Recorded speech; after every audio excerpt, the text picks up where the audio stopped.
The ABO blood group system was discovered by Karl Landsteiner in 1901 and is the only one blood group system in which individuals already have antibodies in their serum to antigen that are absent from their RBCs without any prior exposure to RBC through transfusion or pregnancy.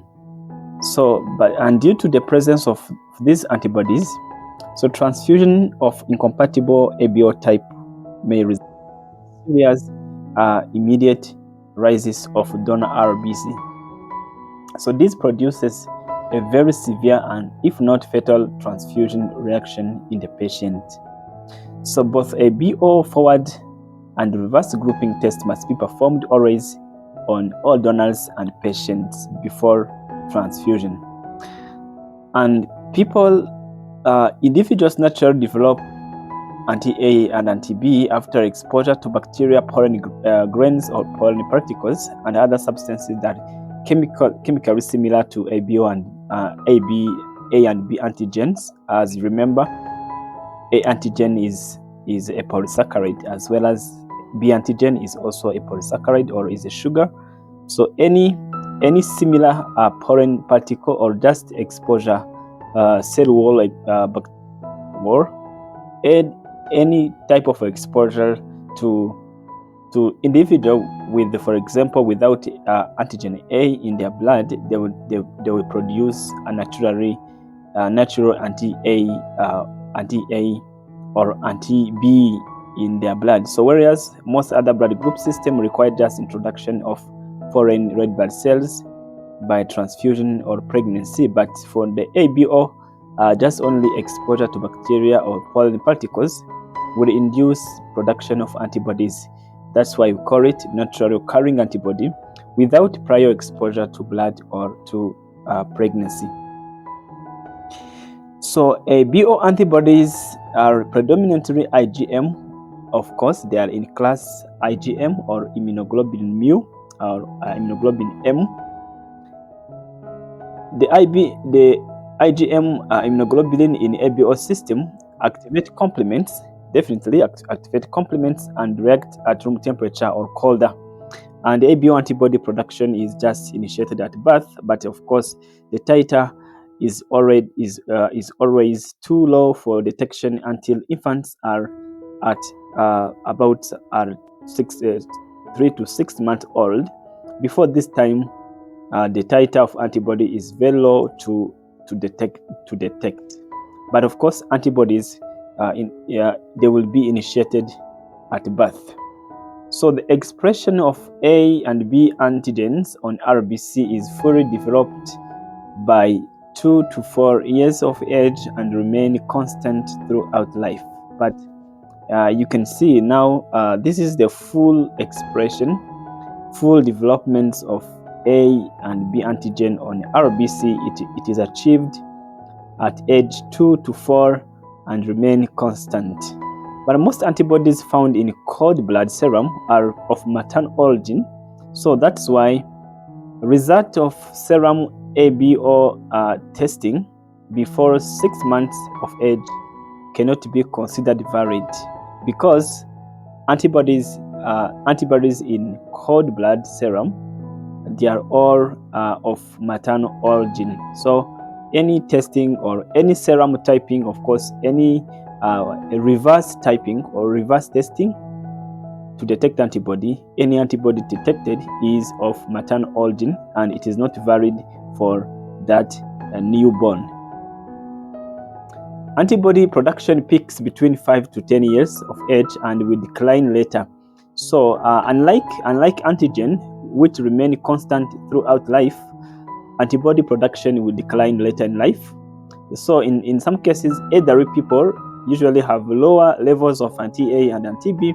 So that's why antibodies may be undetectable in their reversing grouping. For example, if you are doing a reverse grouping of elderly people, sometimes antibodies are not even detected because of that decline that happen later in life.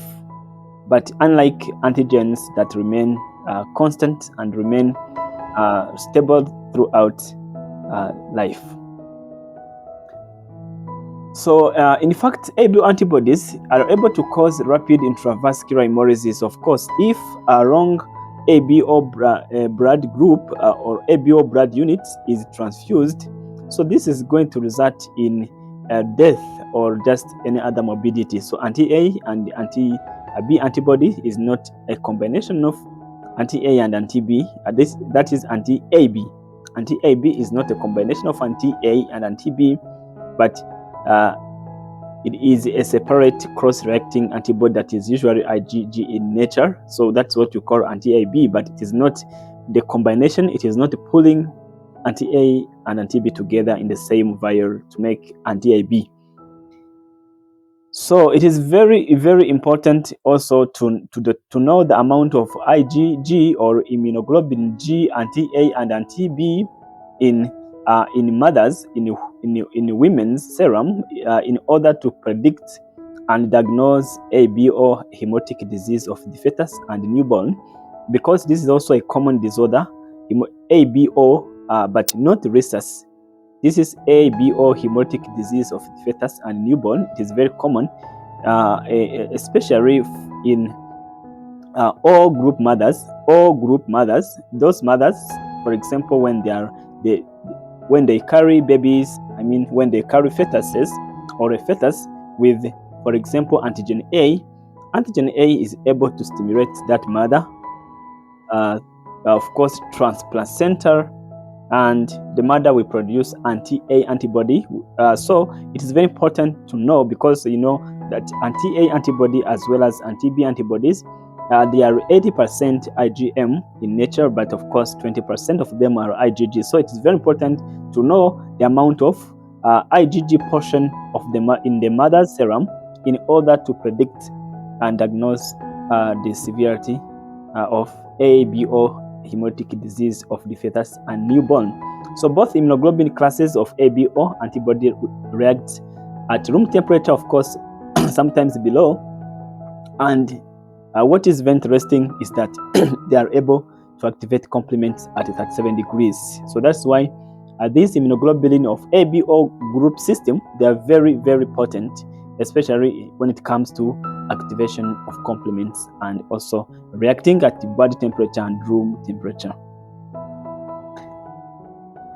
So what is inheritance mode of the ABO blood groups?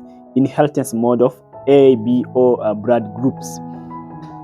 So individuals inherit one ABO gene from each parent and exhibit a codominant in expression. So here we are going now to talk about genes. We're going to talk about ABO genes. Now, like individual, of course, we are talking about a child. A child will inherit one ABO gene from each parent and exhibit a codominance in expression. So a codominance means either A and B, both of them are going to express together. So that's what you call codominance in expression. So one locus on each chromosome 9 is occupied by A, B, or O gene. So these A, B, O genes are located on chromosome 9 and they are always together on one locus. So the O gene is actually amorph, which means there is no detectable antigen that is produced from O gene in case of inheritance. So, which means that O phenotype is on autosomal recessive traits with the inheritance of two non-functional genes. So, it is autosomal recessive. It is not autosomal dominant. So what's the meaning of autosomal dominant and autosomal recessive? How can you differentiate between autosomal recessive and autosomal dominant? So autosomal dominant means that only one gene from one parent is able to provide a visible or detectable phenotype in individuals. But autosomal recessive traits means that two genes from both parents are necessary in order to produce a certain phenotype, right? Two genes from both parents are necessary to produce a certain phenotype. That's what we call autosomal recessive traits. So then in our meaning here, when it comes to O group system or O group or O blood type, autosomal recessive, when it comes to O, it means for you to get O group, you must have O gene from one parent and O gene from another parent. So regardless of their phenotype, of course, you remember sometimes if a mother is AO in their gene and the father is AO in their gene, they are able to give birth to O group child, isn't it? They're able to give birth to O group child, because even if mother is group A and father is group A at the stage of phenotypes, they can even give birth to a child with group O, because probably they have AO in their gene and AO in their gene as well. So the two O from both parents at genotypic level can actually dominate together, and that's what you call autosomal recessive traits, which gives at least O gene. So how then, apart from the mode of inheritance of the genes, now what is the formation of A and B and H RBC antigens? So the formation of ABH antigen results from the interaction of genes at the three separate locus. Now we have three separate locus at the first loci. Excuse me. The first locus is ABO locus, and the second locus is H and SE. We have three types of loci. We have three loci. The first locus is called ABO locus. The second locus is called H, and the third locus is called S and E.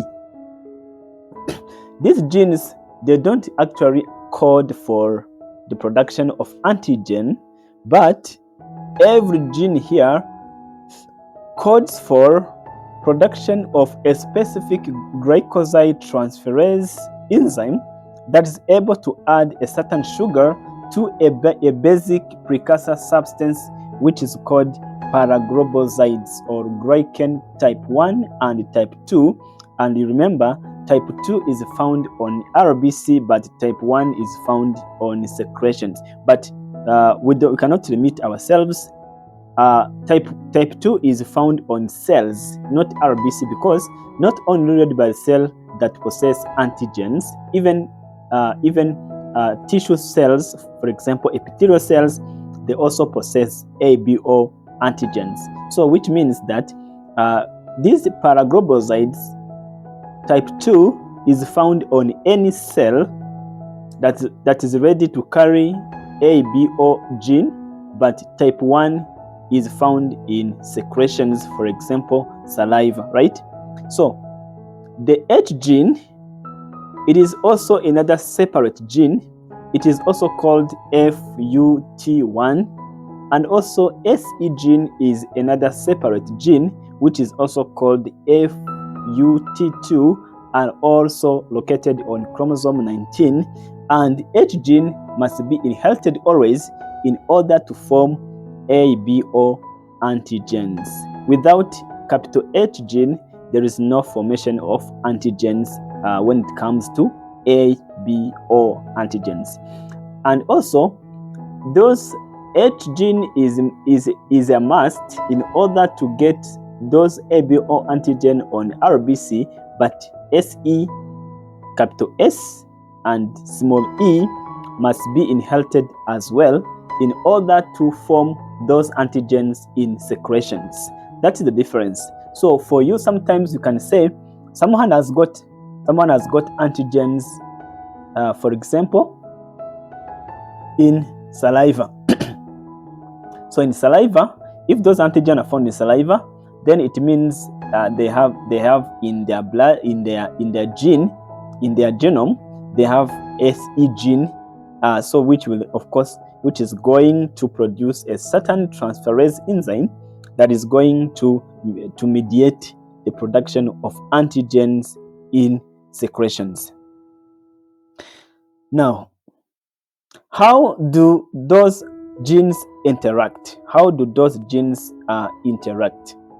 So people who are blood group O, they must inherit at least one H gene in their genome and also two O genes. You can see where our autosomal recessive trait is coming from.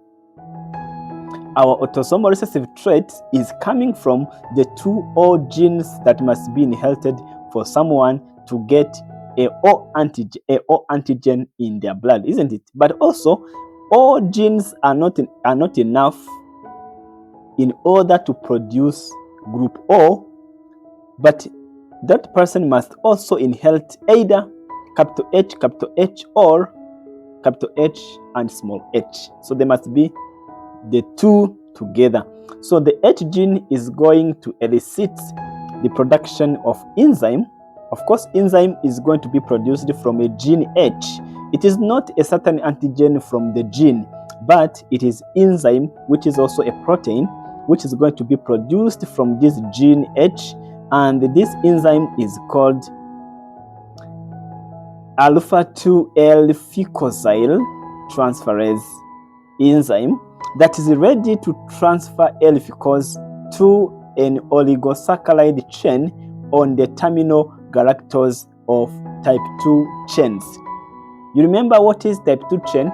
Type 2 chain is a paragloboside precursor chain which is found on cell membrane. That is what we call type 2, because as you remember, type 1 is found in secretions. So then it means for you to get a certain antigen on RBC or on cell membrane, you must inherit at least H gene and also that precursor chain which is called paraglobosides on a certain cell membrane. And of course there's going to be a transfer of L-fucose sugar by this fucoside transferase enzyme synthesized from H gene to an oligosaccharide chain. So oligosaccharide is of course a short sugar on that long chain which is called glycan. You remember a glycan is a very long sugar, is a polysaccharide, but I can say a branch of that polysaccharide, it is called oligosaccharide. That is where L-fucose is going to attach in order to produce a particular gene, of course, after attaching L-fucose to the oligosaccharide chain. Of course, the terminal galactose sugar is the one that is going to accept the L-fucose sugar. So the O gene at the ABO locus is sometimes called amorph, right? It is sometimes called amorph. Why is it called amorph? It is because it does not elicit the production of any transferase. That is correct. So O gene cannot be able to elicit production of any transferase, unlike H gene, right? H gene is able to synthesize a transferase which is called L-fucose or L-fucoside transferase, but O gene is amorph, is not able. So that's why if someone has group O in their blood, so it means that their H substance which is produced from the transfer of fucose to a chain type 2, the H substance which is going to be synthesized is not modified because O gene is not able to produce a certain enzyme that is able to modify H substance. So H substance remains unmodified. So that is one of the questions, that's one of the ASCPi questions where they ask which group that possess the most H substance, which group that possess the most H substance. So that group is O group, because H substance in O group are not modified, they remain H substance. But for A group, we are going to see how H substance is now modified. So for Bombay gene, which is called small h gene, there is no production of L-fucoside transferase because these genes are very small. They are recessive genes. So then L-fucose is not added to a chain, so there is no substance H expressed, no substance H produced. So that's why patients with Bombay group, they don't have at all H substance. So then without H substance, it means there is no either A or B. There's no A or B antigen because there is no H substance. So H substance cannot be synthesized in Bombay group. So then which means that no A, no B, because H substance is going to be a foundation for other groups. So in the formation of group A, what happens is that A gene, which is either from AA or AO individuals, which codes for the production of alpha-3 N-acetyl galactosamine retransferase enzyme. Acetyl, it is called N-acetyl galactosamine transferase enzyme, which is able now to transfer an N-acetyl D-galactosamine. It is called galnac sugar to the H substance. Now you can see how H substance is going to become very, very essential, because H substance, which is formed by L-fucoside transferase enzyme from H gene, it is going to now to be a precursor for group A, because a gene product of group A is called N-acetyl galactosamine transferase. Then it is going to transfer a sugar that is called N-acetyl D-galactosamine, right? This sugar is going to be transferred to the H substance, which is then going to produce a antigen, right? Antigen A. So antigen A specificity is N-acetyl D-galactosamine, which is connected to H substance. That's how you can interpret. That's how you can define group A or antigen A. It is N-acetyl D-galactosamine, which is connected to H substance. So, but people with the gene B, they are also going to produce another enzyme. It is not antigen B directly, but it is another enzyme which is called alpha D galactosyl transferase.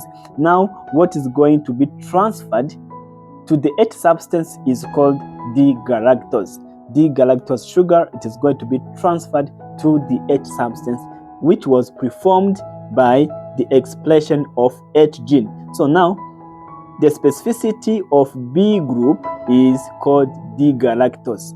D-galactose sugar, which is connected to the H substance, is a specificity for B group or B antigen.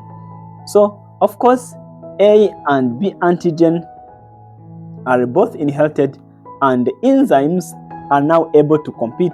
So, for example, if someone has got group AB, both A and B gene are inherited, but B is the most competitive. It is competent, the most competent, or is more competent than A for H substance. That's why when you go deep in chemistry of blood groups, you find that if someone has group A and B, which means the person has group AB, you find that on RBC membrane, if I can recall correctly, it is about 700,000 antigen A on RBC, but antigen B is around 1 million, right? 1 million. So you can just cross-check, but if I could remember it correctly, there is a difference of around 300,000 antigen B versus antigen A on RBC of someone with AB group. right? So that is why we say that B enzyme seems to be more competitive than enzyme A for H substance, right? This is very important. Now, apart from those antigens on RBC membrane, now let's talk a bit about the formation of A, B, and H antigen in secretions. That's what we call soluble antigens in secretions. So those antigens are found in body secretions, for example, saliva, mucus, right? Those are all the body secretions where you find those soluble antigens. So their presence is dependent on ABO gene, of course, but also their presence is dependent on SE secretor genes. You know what you call secretor genes? There are SE and small se. Those are called secretor genes, which regulate their formation. So instead of having H gene, for you to secrete antigen in secretions, you need to have SE instead of H gene. So now SE is what we call FUT2, and it codes for the production of a transferase also, which is called alpha 2L fucoside transferase. You can see that the same enzyme is coded for by SE gene, the same as H gene, so which is called just fucoside transferase enzyme that is able to transfer a fucose sugar to precursor substance. But precursor substance in secretion is called type 1, but not type 2, because type 2 is found on RBC, on cells, right? And then you will get what you call H substance in secretions. H substance in secretions is now secreted from SE gene, what we call secretor gene. Then the production of antigen A and antigen B is going to follow the same pattern, which is of course modification of H substance in secretion by N-acetyl galactosamide transferase, of course for H for A group, and also for galactosyl transferase for B group.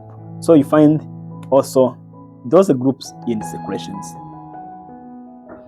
I hope that one is clear for you, and very, very clear, because it's very important to understand the inheritance, because some of the questions that you are going to encounter, sometimes you will need to remember what is going on, or what has been going on for these antigens to be produced, and understanding their chemistry, understanding their mode of inheritance, understanding the interaction is going also to help you in fact when you are doing forward and reverse, and also of course blood transfusion in general. So otherwise we have also other small subgroups of ABO.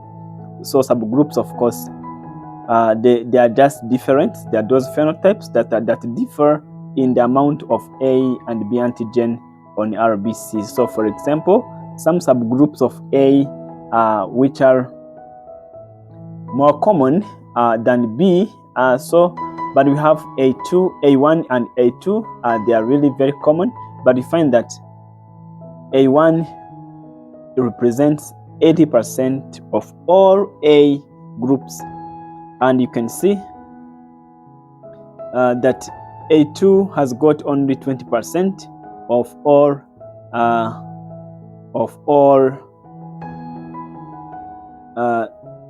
A group or A gene. So both A and both A1 and A2 are agglutinated by reagent anti-A in routine direct testing. So but A1 can be distinguished from A2 by using what you call lectin Doricals biflorus, which now is able to agglutinate A1 RBC but not A2 RBC. Now you can see another trick.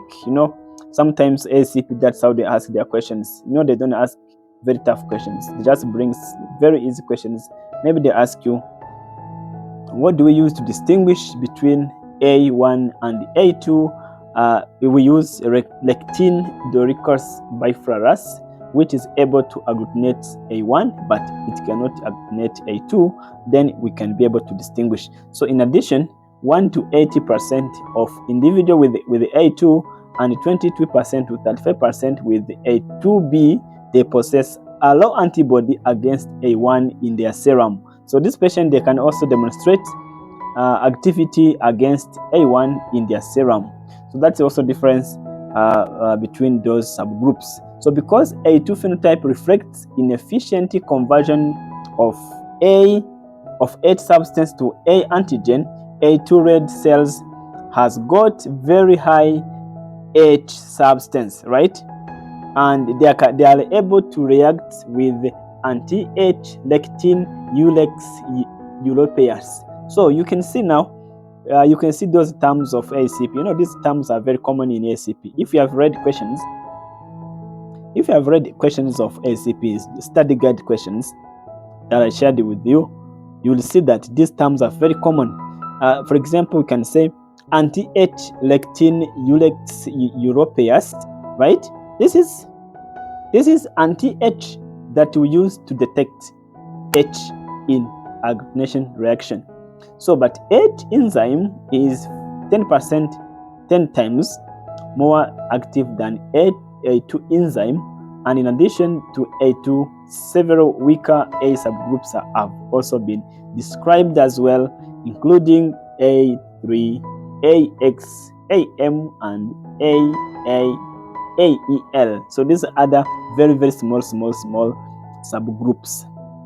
So extremely weak A and B subgroups are infrequently encountered, and they are usually recognized by apparent discrepancies in forward and reverse grouping results. So that is where discrepancies play a role here. So now discrepancies are normally detected sometimes, and most commonly actually, when a certain subgroup is detected. For example, you can test a patient, because as you remember, anti-A now is able to react with A1 and A2, and remember, in population 20% of them they possess A2 subgroup. So, and if you consider that, it means 80% of people you are going to test are going to show agreeing results of forward and reverse, but 20% of them, they can even show discrepancy in reverse and forward typing. So that's why when you encounter discrepancy, you should also think about those subgroups, especially when it comes to forward and reverse typing, right? And because of the reciprocal relationship between H and the synthesis of A and B antigens, nearly all weak A and B subgroups have higher H expression. So those subgroups have higher H expression, especially because of the reciprocal relationship between H and AB synthesis. So in clinical practice, sometimes it is not really routine. It is not routine, and it is not necessary to identify patient subgroups. So, but of course, when performed, classification of weak A subgroups are typically based on the following.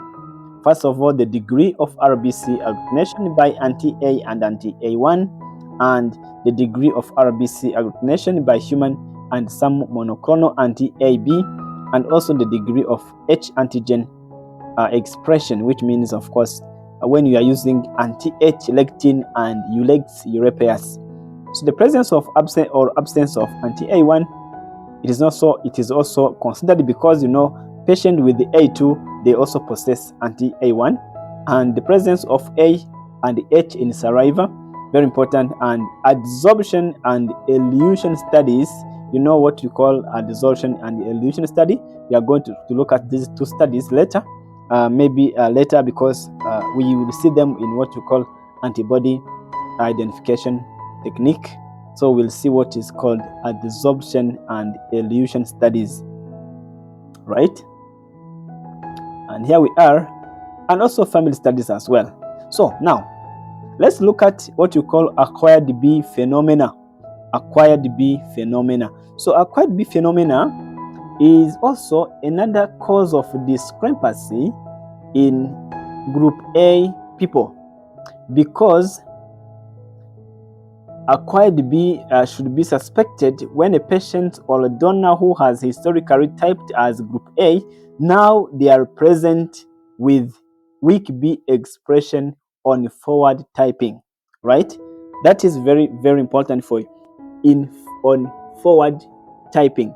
So which means that weak B expression cannot be detected on reverse typing, only on forward typing, because as you can see here, someone has been typing as group A, but later in life they are typing with the group A mixed with weak B group. So but serologically, those people, they are able now to agglutinate with the anti-A. Of course, they are able to agglutinate with the anti-A because they are ordinary A group, but they are acquiring B expression. That's what you call acquired B phenomena. So now, sometimes they are also agglutinating with monoclonal anti-B antibodies and contain a strong anti-B in serum. That is also a very, very serious discrepancy. You can see now what is going on is that this patient has been typing as group A, but they are now recently also expressing weak B on forward typing. In addition, these people, they are now able to agglutinate with the anti-A, which means they still have anti-A in their blood, right? They still have A group in their blood, but they're also showing weak agglutination with monoclonal anti-B. So you can imagine if you are adding anti-B, the person is agglutinating, you're adding anti-A, blood is agglutinating, and when you test, and the person has got a very strong anti-B in their serum, so which means they have been initially A group, so that's why they have a very strong anti-B. So that can be a very serious discrepancy. So that's what you call acquired B phenomena. So now let's look at how you can now resolve this kind of discrepancy. So despite the activity of patient red cells with the reagent anti-B, right, in the reagent anti-B, now I was trying to show how now to resolve this one. So despite the activity of patients RBC with the reagent anti-B, so which means with anti-B, it means they are showing also to possess B group. So the patient serum is not reactive with the autologous RBC. Now that is very, very, very, very conclusive now. So their serum is not reactive with autologous RBC. So what does this mean? It means that when you take this patient blood and wash it, try to react it with their own serum, they don't react. So which means their serum does not possess anti-A, right? Does not possess anti-A. That's why serum is not reacting with their cells, because they are ordinary A group. So now to resolve this discrepancy, a patient's true red cell type and confirmation of the presence of acquired B cell should be retyped using a different monoclonal anti-B or acidified human anti-B. So acidified human anti-B does not react with acquired B phenomena. So that is now how we are going to resolve it. So what you do, you should retype using a different monoclonal anti-B or use acidified human anti-B. So this one is not going to react with acquired B phenomena or acquired B antigen, but it is going to react with a true B antigen. So that is how you can now resolve this problem. Otherwise, you are going to be confused. There are many things that are going to confuse you. So when it comes to antibodies, I think we have discussed a bit about antibodies. You know, those ones are, some of them are just IgG. 20% of anti-A and anti-B antibodies are IgG, whereas 80% are IgM. And of course, you remember that IgG here are reacting very well at 37 degrees, and they can be able to activate complement. And but of course, as you remember, IgM is the most potent in complement activation, and of course more potent than IgG. But of course, IgM can react very good at room temperature and cooler, but it can also activate complement. You remember one thing.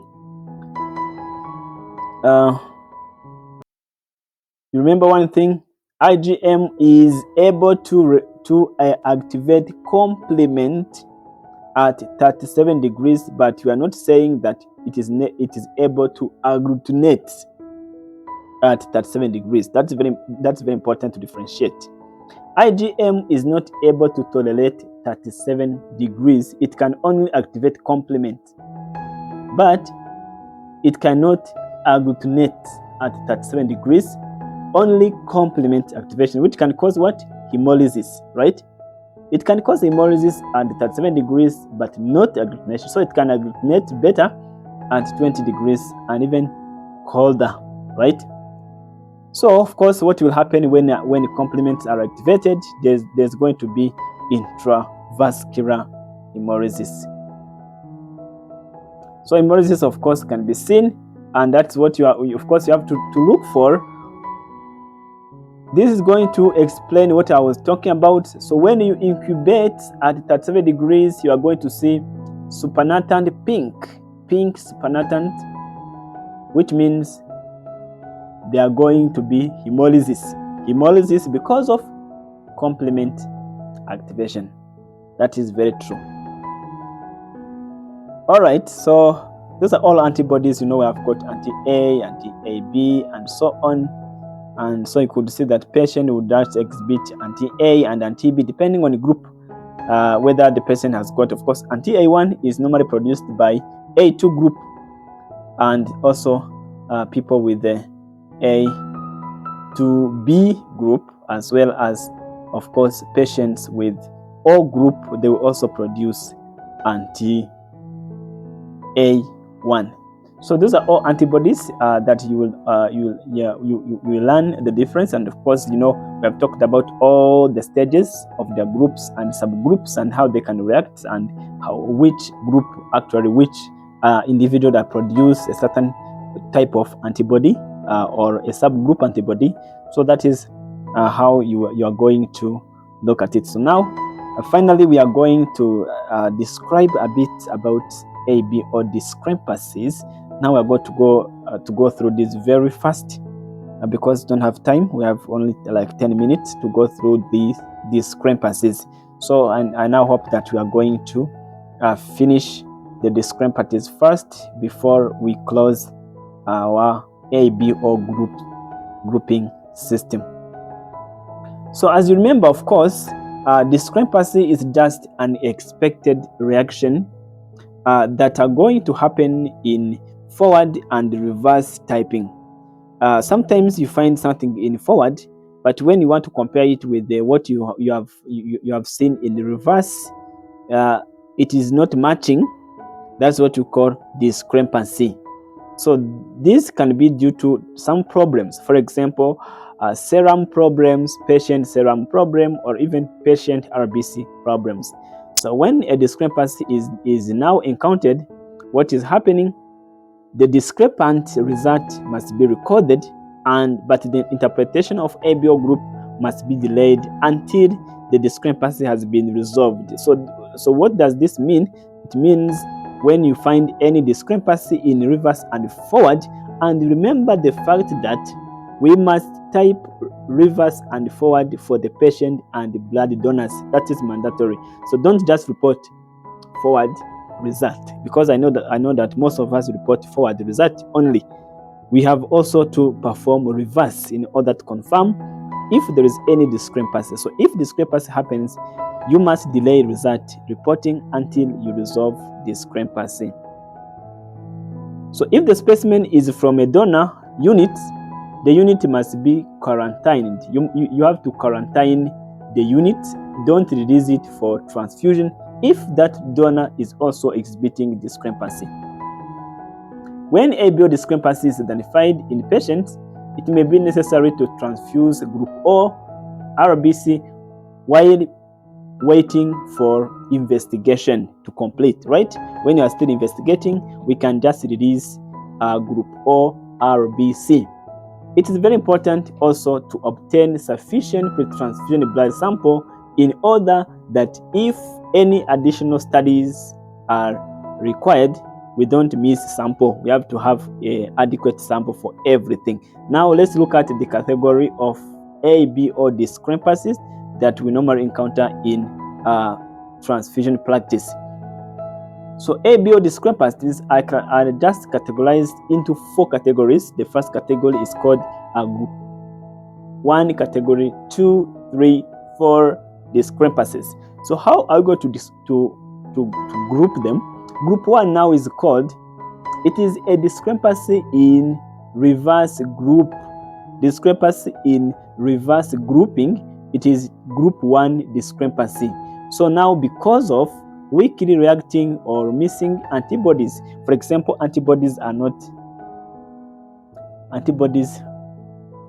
reacting. We are talking about what? Reverse, not forward. Because forward we are using anti-sera that are prepared, that are commercially available, right? You know the anti-sera. But in reverse grouping, we are using patient serum or patient plasma, reacting it with blood cells. Now, because antibodies are missing or are weakly reacting, it can cause discrepancy. Because, for example, if you are using patient serum, that patient has A group in forward, so you are expecting that the patient possess anti-B in their serum. Now, if the anti-B is not reacting or is missing, that is going to cause you a serious mismatch, which is called discrepancy. So now that is group 1 discrepancy. Some of the reasons are here. For example, depletion of antibody production. For example, if someone is a newborn, for example, a newborn, of course, antibodies are not many. Elderly patients, antibodies are depressed. You know, we talked about it earlier in the beginning. We say that with increased age, antibody production declines, right? So sometimes patients with leukemia and lymphoma and hypogammaglobulinemia, they also exhibit that problems of weak reacting antibodies or missing antibodies, and so on and so on. And how can we resolve? We are going to see how do we resolve that discrepancy. First of all, you have to obtain patient clinical history, because sometimes in laboratory it is not easy to get everything about patients. We just receive sample. Sometimes because of system, now we are using a system. I know there are some countries that are still using paper. Paper not seen here in this country. I have never seen paper for many years. We just use system, and I know in your countries you are using systems. You just receive sample and you put a code and you start testing. Sometimes you have to check clinical history of the patient. Maybe patient has got leukemia. The patient is hospitalized on anti-chemotherapy of leukemia. Now you are trying to do reverse, is not reacting. So you have to check clinical history of the patient to help you resolve the discrepancy. So, and if the patient is elderly, it is very important, or sometimes patient with the hypogammaglobulinemia, it is very important that you also incubate the patient serum with A1 and B cells at room temperature for 15 minutes, and if there's no reaction still, you have to incubate it at 4 degrees, right? Is that hard? Is that clear? Incubate it at room temperature for 30 minutes in order to allow IgM react, because you know ABO system, we are talking about IgM. We cannot incubate in incubator at room temperature. If not reacting, then we can enhance reaction by putting it at 4 degrees, because you know 4 degrees it can react better than room temperature. And also another thing to remember, if you incubate it at 37 degrees in incubator, it is going to break down the cells. It is going to activate complements, but it will not give you any visible agglutination. So that's how you can resolve type 1 discrepancy. Now let's go to, apart from that, you can also perform autocontrol in order to check if there is nothing like cold agglutinin that are causing serious problem. Now, what is type 2 discrepancy? So group 2 discrepancy, it is not about reverse grouping, but this is a discrepancy which is associated with an expected reaction in the forward and grouping because of weakly reacting antigens. Now it is about antigens. So antigens are weakly reacting. And how long did you say antigen are expressed completely? On RBC, 4 years. You remember, 2 to 4 years antigen are actually expressing themselves on RBCs. So due to the following reasons, sometimes someone with the subgroup A, subgroup B, someone with leukemia, someone with acquired B phenomena, sometimes you know someone with acquired B phenomena, you find that this patient is not reacting very well at even at anti-A, because the patient has got A, but A is also trying to is missing because of the problem of acquired B phenomena. You remember how acquired B phenomena happens. How can you resolve group 2 discrepancies? So of course you know it is caused by it occurs in forward typing. So the agglutination can be enhanced by incubation of the mixture up to 30 minutes at room temperature. Right here we are going to enhance reaction of cold reacting antibodies, and of course remember cold reacting antibodies are IgM, isn't it? So if the reaction is still negative, then you can also enhance reaction at 4 degrees. You know 4 degrees is better for those cold reacting antibodies. And of course you can also include autocontrol to check if there's any problem there. So that is it. But you remember the way acquired B phenomena happens, just in 5 seconds. Acquired B phenomena happens, for example, because you know D-galactosamine is A group, isn't it? D-galactosamine is A group and D-galactose is B group. So there is just a small modification because of, for example, bacterial infections. So there's a small modification of D-galactosamine, and it is going to be modified and become D-galactose. You know they are both galactose, but only D-galactosamine has got amine group, and amine group differentiate between group A and group B. When amine group is removed, then it is going to become a D-galactose. So that is how acquired B phenomena is formed, because of modification of the sugar of B, which of A, which becomes B. So we have seen how to resolve it. Of course, it is also to enhance reaction. So now group 3 discrepancy, it is not about reverse and something forward. It can happen anywhere, and it is caused by protein or plasma abnormalities, and this can result in what you call rouleaux formation or pseudo-agglutination, and this can be caused by many problems.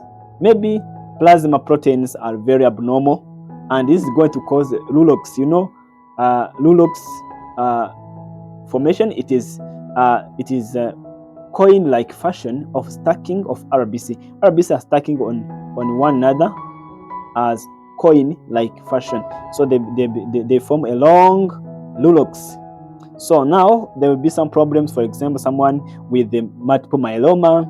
This is the main cause of rouleaux formation, multiple myeloma, or Waldenstrom macroglobulinemia, and also Hodgkin lymphoma. So these are the most common conditions that cause rouleaux formation. So this is happening in reverse and forward anywhere because of the problem of abnormality of plasma proteins. Now the last group, how can we resolve this problem of rouleaux? So rouleaux is stacking, as I explained before, is a stacking of RBC as coin-like fashion, adherence on each other as a coin, right? So this is going to be resolved by washing RBC. Sometimes you can even perform what you call saline replacement. So which means you are going to wash RBC, and then you prepare a suspension using a normal saline instead of plasma. So that is going to resolve. It is going to resolve this discrepancy of coin-like fashion, adherence of RBC, which is of course a rouleaux formation. So in this procedure, serum can be removed and you can replace it with the equal amount of plasma, equal amount of normal saline. I mean, replace plasma using equal volume of saline, and of course you find that you are going to resolve this problem. So you can see how now rouleaux formation happens. This can confuse you. You think maybe it is agglutination, which is not, but it is a rouleaux formation. So the last discrepancy, the last but not the least, it is group 4 discrepancy. This is happening between forward and reverse, of course, because of miscellaneous problems. For example, other kinds of problems. Problems are all over.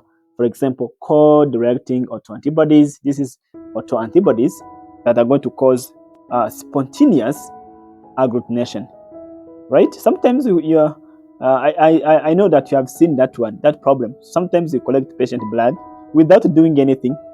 You find the patient blood is agglutinating, right? For me, it has happened to me so many times. Receiving patient blood, and sometimes when I put it maybe in a tube or in a slide, it is already agglutinating before even I add anything. So that is also spontaneous agglutination. Those are the miscellaneous cause.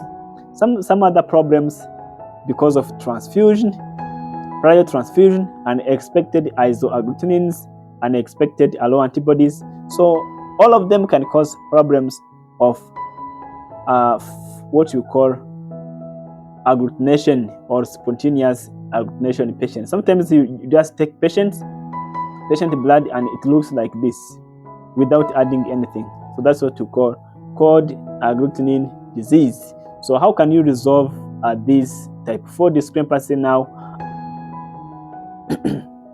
Excuse me. So potent cold autoantibodies can cause spontaneous agglutination in patient cells, and then it gives sometimes positive direct antiglobulin test. Now, how can you resolve? It is very important to incubate the blood at 37 degrees in order to remove those autoantibodies that are cold and they are causing this kind of agglutination. When you incubate at 37 degrees, you are going to remove them from RBC. Then you wash again.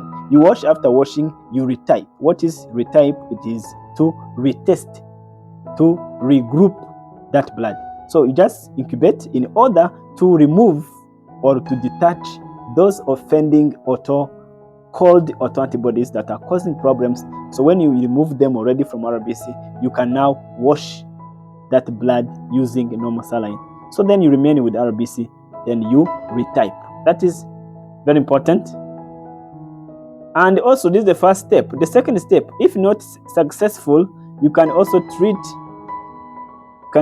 our suspension using dithiotrytal in order to disperse IgM-related agglutination. So just to make sure that you get rid of them, you can just treat our unit. Or sometimes, if not possible, then you can the reagent, RBC, and serum can be warmed at 37 degrees for 15 minutes. Then you retype again. Sometimes, if not possible, you can use anti-human globulin phase if necessary. But of course, when you warm them, when you warm this solution you can resolve it, because what is going on here, it is offending cold autoantibodies. If you warm them, they will be removed completely. So there are some technical errors that, of course, you have to take note of. Sometimes technical errors that happen and can contribute to the discrepancies. Those include specimen mix-up, too heavy, suspensions, failure to add the reagent, missed observations of hemolysis, failure to follow manufacturer instructions, under or over centrifugation, or incorrect interpretation, or even incorrect recording. All of them can result in discrepancies. But of course, when you are experienced laboratory technologist, you are able now to monitor all these possible cause of errors in order to remove them first before you attempt to remove other causes of discrepancies. So this is the end of this discussion. I really appreciate your attendance. I appreciate you being here. God bless you. See you soon in subsequent presentations. God bless you.